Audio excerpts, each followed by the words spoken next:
Next is question number 11. Two projectiles A and B are projected with angle of 15 degree for the projectile A and 45 degree for the projectile B.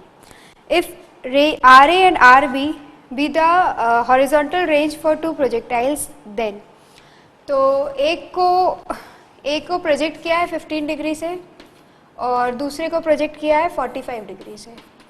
ए को project किया है 15 degree से और B को project किया है 45 degree से. ठीक है. इनिशियल स्पीड इसकी नहीं दे रखी है. सपोज इसकी u1 है और इसकी u2 है, तो इसकी रेंज कितनी हो जाएगी? u square that is u1 square sine 2 theta by g, और इसकी रेंज हो जाएगी u2 square sine 90 degree by g, u square sine 2 theta by g. यही होती है रेंज.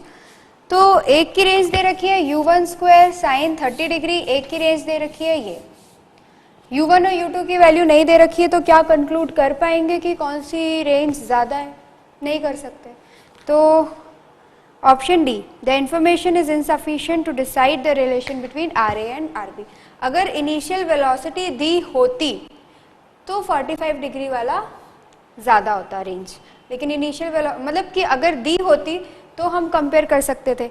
अगर ये भी लिखा होता कि इनिशियल वेलोसिटी एक बराबर है तो 45 डिग्री वाला ज़्यादा होता, लेकिन इनिशियल वेलोसिटी के बारे में कोई कमेंट ही नहीं किया गया है. इसका मतलब कि information with this much given information we cannot decide whether the range of A is more than the range of B. Okay. Next is question number 13.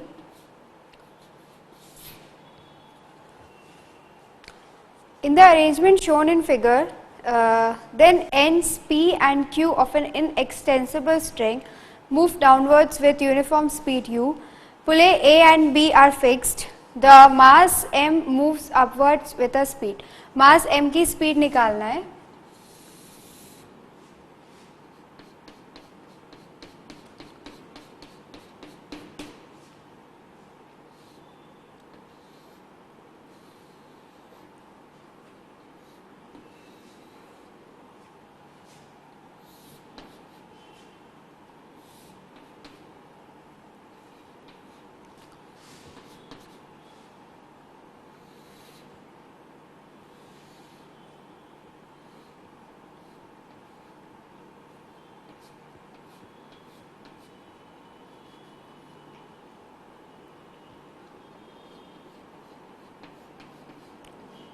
ये एंगल है थीटा. ठीक है. सपोज इसकी लेंथ है L, इसकी length है y और ये जो लेंथ है ये है x. ठीक है. तो ये तो नीचे u स्पीड से जा रहा है, ये नीचे u स्पीड से जा रहा है और ये भी u स्पीड से ही नीचे जा रहा है, ये भी L है. ठीक है.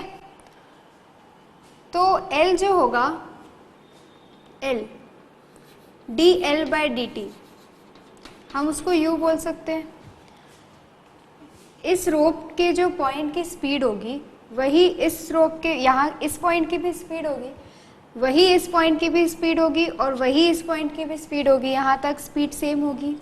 इसकी स्पीड है u तो इसकी स्पीड भी u होगी. And speed is change in dl by dt.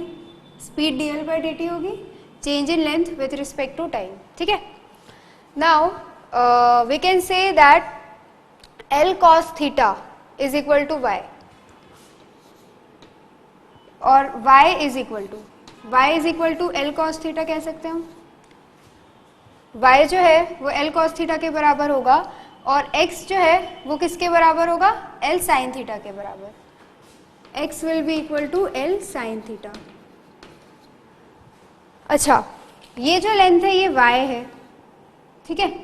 इस पॉइंट की जो स्पीड होगी वही m की भी स्पीड होगी. सपोज m की स्पीड ऊपर की तरफ कुछ v है, तो m की जो स्पीड होगी वही इस पॉइंट की स्पीड होगी और इस पॉइंट की स्पीड क्या होगी?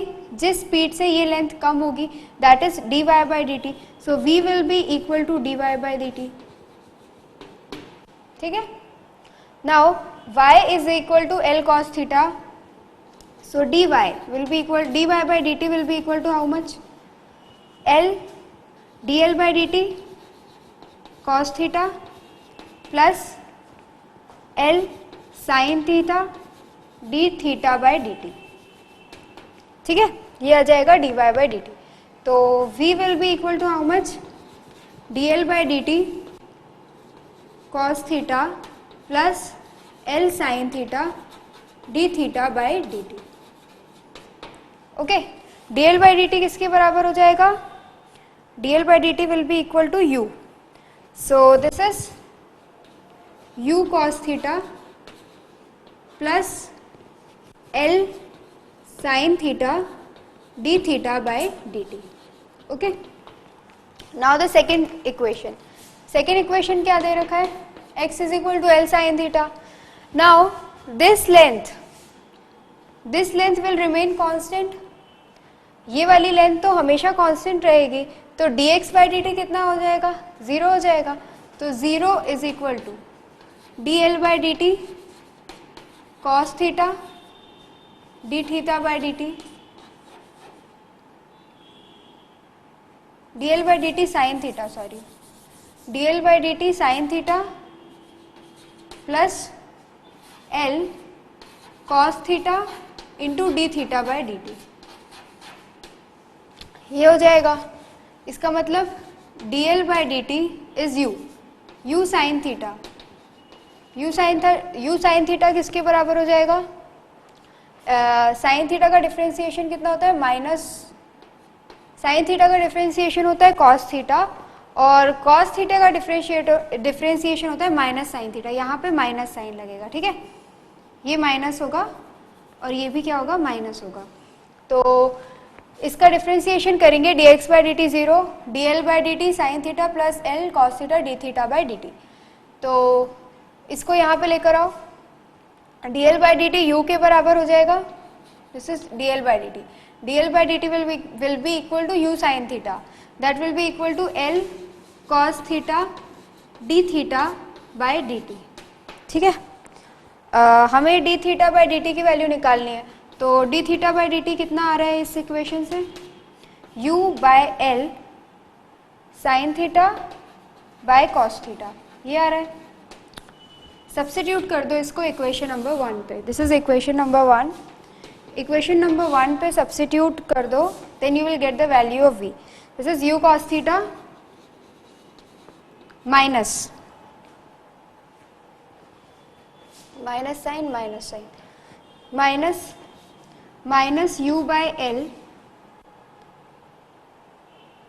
Minus u by L sine theta and this is cos theta into L sin theta into L sin theta। ठीक है, ये होगा, तो ये किसके बराबर हो जाएगा, u cos square theta, L से L cancel, u cos square theta plus minus minus plus u sin square theta divided by cos theta. So u को कॉमन आउट निकाल लो, cos square theta plus sine square theta कितना हो जाएगा, 1। So this will be u divided by cos theta. So velocity of m will be equal to u divided by cos theta. Option B is correct, option B, u divided by cos theta. Okay, next is question number 14। Consider the motion of a tip of the minute hand of a clock in 1 hour. Tip of a minute hand.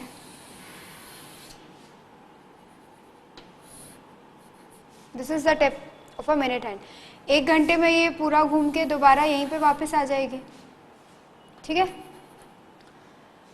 तो the displacement कितना होगा इसका, initial position वही होगी, हमें सिर्फ इस tip के बारे में बताना है। तो ये टिप का जो मोशन है ये कैसा होगा, सर्कुलर मोशन होगा, ऐसा, this is the motion of, this is trajectory of a tip. तो इसका डिस्प्लेसमेंट कितना होगा, इनिशियल फाइनल पोजीशन वही है जो इनिशियल पोजीशन है, तो डिस्प्लेसमेंट तो हो जाएगा 0, displacement will be equal to 0। A option correct है। बी ऑप्शन क्या दे रखा है, the distance covered is 0, no the distance covered is 2 pi r, suppose this is r, so distance covered is 2 pi r, it's not 0. Option C, the average speed is 0. Average speed क्या होती है? Average speed होती है total distance divided by total time. क्या total distance 0 है? नहीं, total distance 0 नहीं है ना, तो this is not equal to 0. And what about average velocity? Average velocity किस पे डिपेंड करती है? total displacement पे. Average velocity जो होती है वो होती है displacement divided by time, और displacement क्या है? 0 है, तो average velocity भी 0 के बराबर हो जाएगी. ठीक है? Next question. Question number 15. A particle moves along the x-axis as x is equal to u t minus 2 plus a t minus 2 का होल स्क्वायर. इसको चाहो तो सॉल्व भी कर सकते हो. u t plus 2 u t minus 2u plus a t square plus 4a minus 4 t a t square minus 2at minus 2 into T by 4. ठीक है, तो क्या क्या ऑप्शन दे रखा है? पहला, the initial velocity of the particle is 0. Initial velocity निकालने के लिए क्या करेंगे? v निकालेंगे. v is dx by dt, so this will be u plus 2a minus 4a, so this is u minus 2a. तो इनिशियल वेलोसिटी u के बराबर है? नहीं है. B option, the acceleration of particle is a. Acceleration निकालने के लिए क्या करना पड़ता है?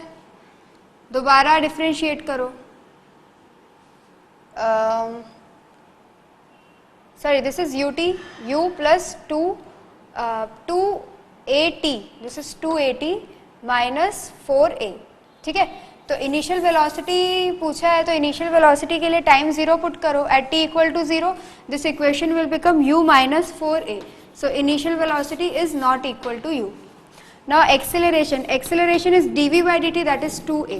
So acceleration is 2a, और इसमें दे रखा है acceleration a, तो b गलत है. C option, the acceleration of the particle is 2a, it is correct. D option, at t equal to 2 second particle is at origin. t equal to 2 second, यहाँ इस equation में t equal to 2 डालो.